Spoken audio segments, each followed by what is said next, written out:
Hey, everybody. Today I'm going to talk about my sixth book, Many Full Hands Applauding Inelegantly. Um, Came out from Eighth House Press. And honestly, they let me get away with one. So, this book, if you haven't gotten a chance to read it yet, has three book length sequences in the book. So I'd been writing these humanist sequences, these long things that I would sort of map out and tie together in a way. And normally, you've got a poetry book that's somewhere between 50 and 100 pages, and that's the book. Eighth House let me put together all three book length sequences since they were all about humanism. The first section is a violent sound in almost every place, and then we are arrows, and then all the birds are leaving. So all three sequences sort of written in the humanist mind frame of how to digest our place in the world right now in a world that's fading. How do we take care of ourselves, take care of each other better? And they were nice enough to let me put all what would essentially be all three books in one cover under one title. Many Full Hands Applauding Inelegantly. Essentially meaning to be alive in this world is to be blessed with fullness a lot of the time, and to try to find a way to exist better than we are now, with each other, interconnectedness. The poems themselves sort of wind down the page in a way that's meant to be searching. All short lines. In the book to get things to fit, they kind of fattened up and changed the line breaks a little bit, just to get it to work. There are a lot of poems in a 210-page book. A lot of times more than one poem, because some of the fatter, shorter ones would fit that way. So a lot of them aren't in their original presentation, but they had said yes to this really large, very long book, to fit in three books in one. And so at that point, it was, well, I'm okay losing some of the integrity of the line breaks and things like that if it can all come out together. And they do. The sequences all interplay, and I think it works really well. And this was, learning how to map out sequences, learning how to plan energy and music, and when to pull things back and when to rush them forward, and how those could work together as a singular sequence, and then how the sequences tied together and the order in which they're put in the book was very purposeful. And if you read it all together and not just one sequence at a time, I think the interplay is successful. I think it works well as a final project, as the artifact that it became, even if the line breaks themselves kind of suffered a little bit to get it to fit into a book. But it's difficult to talk a publisher into doing a 260-page book of poetry. So I got away with 210, and really sort of love what I learned in terms of writing the poems in this book. My first focus on humanism was in 19 Steps Between Us, and that was much more hopeful. That book was about lifting up a stranger to exist above you, whether they're aware of it or not. And this is much more angry, much more. How do we adjust to an action in a world that we're brought into without our say-so? And then how do we do the best we can to take care of each other when seemingly no one else is?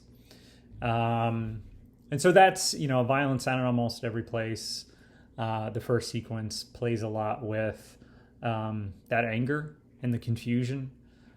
We Are Arrows is, essentially a long metaphor about, when we find consciousness, we're in the midst of everything, and we get to find a way to wiggle a little bit. Hopefully the wind is in our favor, and then we're gonna pierce the earth. We get our life, and then we land, hopefully well, but more often than not with frustration.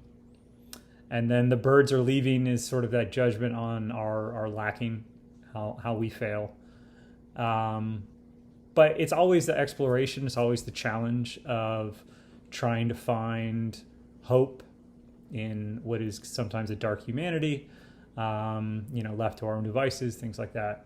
And so the book itself, was really, really proud of the final product in terms of getting to have the three sequences speak to each other. And I think that stands out. I've never done another book that's like this, that's this long, that has these kind of sequences together.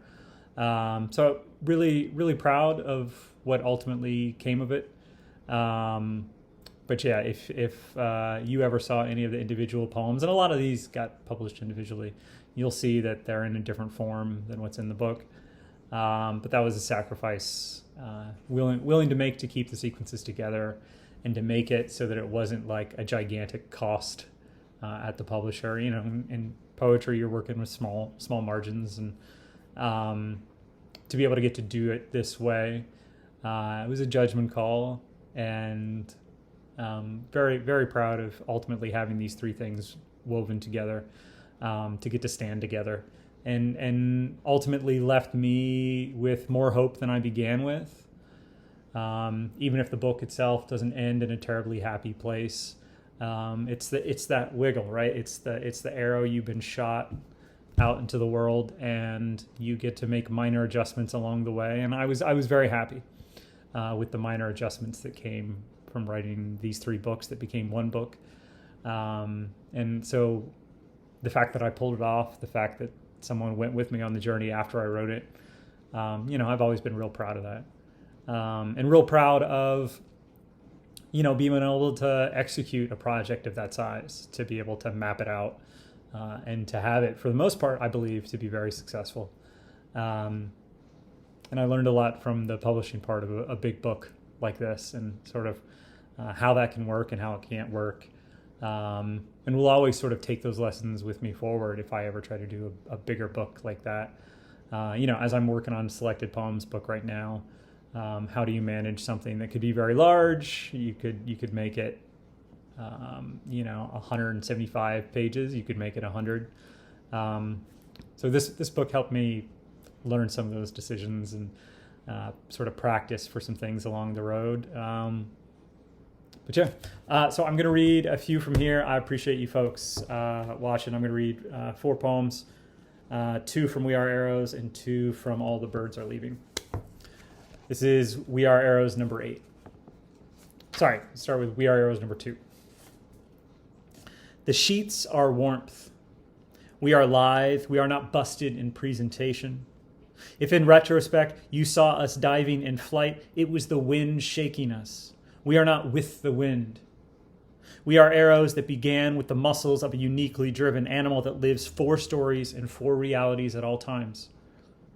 The sheets are warmth the same way the desert is warmth. It is not cruel for us to find the shoulder blades of this world and plunge through to another world. In fact, we talk about leaving our bodies to do this all the time. Number 8. Vulnerable without action, we have lost too much blood to vibrate only in the marrow. Offered as an integral piece, offered as a toy, we have thrust both feet into the mouth of the ground, lit the small fat in our bottom lip on fire, and recited our demands like they are prayers to a flushed desert. So full of chances to tongue the eyes of every photograph, of every combustion, of every lover, we hinge each grain against another grain, and as the wave develops, we learn again how shakeable a singular flower can be. All the Birds Are Leaving, number 60.